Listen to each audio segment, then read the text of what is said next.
Today's topic is to find the most frequent element in the list of the tuples.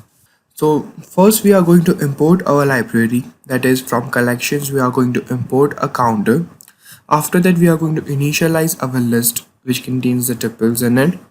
After that we are going to use the counter in the list comprehension. That is, for each and every list of a tuple over here we are setting an counter over there, and after that we are converting them into the dictionary and storing them into the dictionary one and having them as an output.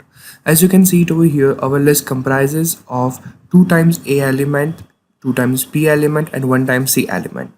In the output we get the same thing, that our a element is 2 times frequently repeated and b is 2 times and c is 1 time.